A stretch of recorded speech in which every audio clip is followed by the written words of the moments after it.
পশু জবাই করার পর যে দড়ি রয়ে যাবে ওইটা দিয়ে বেঁধে ফেলবো।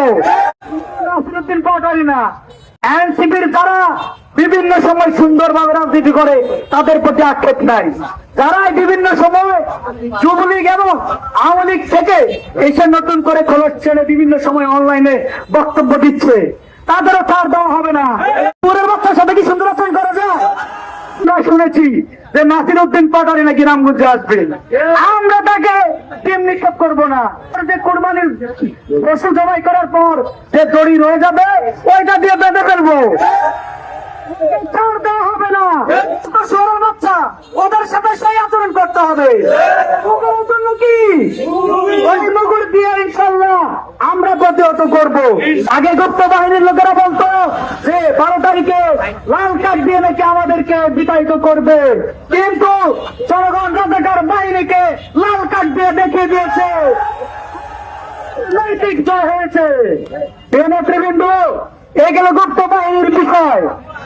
বিগত জুলাই আগস্টের যারা আহত হয়েছে, নিহত হয়েছে, যারা আহত হয়েছে তাদের রক্তের দাগ এখনো শুকায় নাই, কিন্তু সেই ফাঁসির বাহিনী কিন্তু নিষিদ্ধ কার্যক্রম ঘোষণার পর তারা বিভিন্ন সময় বিভিন্ন রকম অস্থিতিশীল পরিবেশ চেষ্টা করেছে।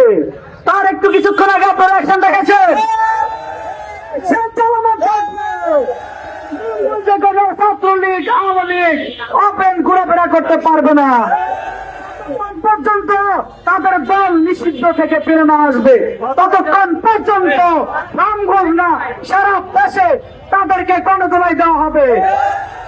নেতৃবৃন্দ, আপনারা যারা আমাদের যারা মুসলিম সম্প্রদায় ছাত্রদল আছেন, যুবদল আছেন, আপনারা কোরবানি দেওয়ার পর দয়া করে দড়িটা যত্ন করে রাখবেন। আমরা জানি, আমরা শুনেছি যে নাসিরউদ্দিন পাটোয়ারি নাকি রামগঞ্জে আসবে, আমরা তাকে টিম নিক্ষেপ করবো না। আমাদের যে কোরবানির পশু জবাই করার পর যে দড়ি রয়ে যাবে ওইটা দিয়ে বেঁধে ফেলবো, ছাড় দেওয়া হবে না।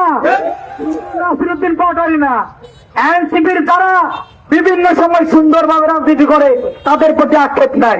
যারা বিভিন্ন সময় যুবলীগ এবং আওয়ামী লীগ থেকে এসে নতুন করে খোলস ছেড়ে বিভিন্ন সময় অনলাইনে বক্তব্য দিচ্ছে, তাদেরও ছাড় দেওয়া হবে না। আমরা জানি কে কোন দল করেছে। প্রিয় নেতৃবৃন্দ, আমরা শান্তিতে আছি, শান্তিতে অবস্থান করতেছি। ইনশাল্লাহ শান্তির যদি ব্যাহত ঘটায়, ইনশাল্লাহ মাত্র টেরর রেখেছেন, পূর্ণতম দুর্গতা আগামী চলে আসবে, পাবে না। প্রিয় নেতৃবৃন্দ, আমি আপনাদেরকে অনুরোধ করছি, যারা সুন্দর মতো রাজনীতি